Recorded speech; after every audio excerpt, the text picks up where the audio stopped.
Առաջին անգամ Հայաստանում փորձ է արվում արհեստական բանականության հնարավորությունները կիրառել նաև բժշկության մեջ։ Ասուլիսի շրջանակներում առողջապահության նախարարն արհեստական բանականության կիրառությունը բժշկության բնագավառում անխուսափելի անհրաժեշտություն է համարում։ Իմ խորին համոզմամբ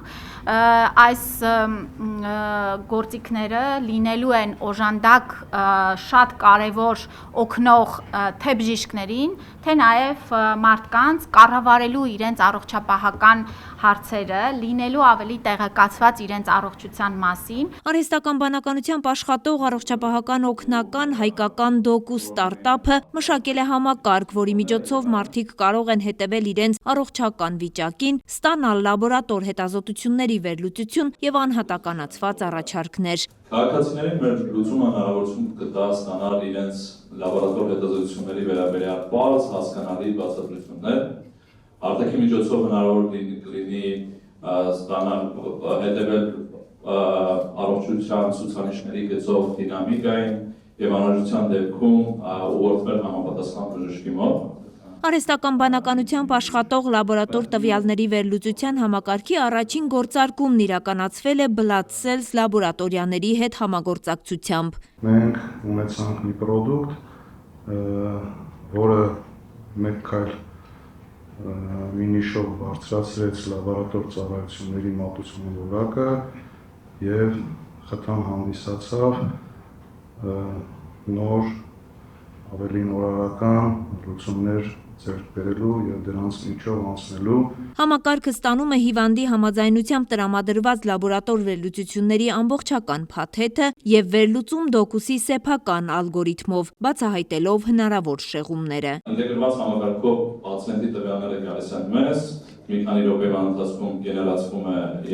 անձնական էջը պացիենտի, որը հղումով ուղարկվում է պացիենտին։ Հղումով անցնելուց պացիենտը կարող է տեսնել արդեն իր բոլոր հետազոտությունները տվյալ լաբորատորիայում։ Սեղմելով դիտել արդյունքները վիճակին մենք տեսնում ենք բոլոր հետազոտության արդյունքները թվային տեսքով։ Ամեն ցուցանիշի գծով գեներացվում է գրաֆիկ, որը ցույց է տալիս պատմական դինամիկան։ Գործընթացն իրականացվում է ավտոմատացված համակարգով, բացառելու համար արհեստական բանականության սխալվելու հավանականությունը համակարգը լուրջ փորձարկումներ է անցել։ Մինչև այս պրոդուկտի պատրաստումը վերջնական փուլին հասնելը, մենք բոլոր այդ գործիքներով, փորձարարական աշխատանքներով հնարավոր բոլոր ալգորիթմները ճշտել ենք, որպեսզի արհեստական բանականությունը մեզ տա այն, ինչը որ պետք է ու ինչը ճիշտ է։ Ավելի աշխատանք է կատարվել, որպեսզի հնարավորինս ճշգրիտ վերլուծենք, բայց միևնույն է, մենք ոնց որ ամեն կերպ թե ապահովության սկզբում, թե վերջում ասում ենք, որ սա արհեստական բանականությունն է, կարող է սխալվել եւ ուղղորդում ենք բժշկին։ Արհեստական բանականության կիրառությունն օր-օրի մեծանում է, նախարարությունում կարծում են, որ նորարարական գործիքները իսկապես կարող են օգնել բժիշկներին։ Մենք այսօր էլ արհեստական բանականության շատ գործիքներ արդեն իսկ կիրառում ենք։ Օրինակ, կրծքագեղձի մամոգրաֆիկ հետազոտությունը մեզ մոտ սկրինինգային ծրագրում կիրառվում է նաև արհեստական բանականության խորհրդատվական հատվածը։ Եվ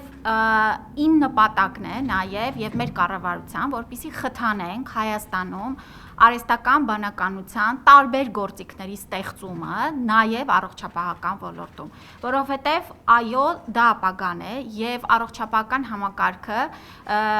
ավելի ու ավելի լայն տարածում են ունենալու այս գործիքները։ Համակարգը տալիս է կլինիկական ախտորոշումը, իսկ բուժողն իհարկե բժիշկն է։ Այն ուղղորդում է կոնկրետ մասնագետի, բայց բուժման որևէ մեթոդ չի առաջարկում։ Դոկուսն առաջիկայում նախատեսում է համագործակցություն նաև այլ լաբորատորիաների հետ։ Արևիկ Սարդարյան, Բեն Անտոնյան, Արմալուր։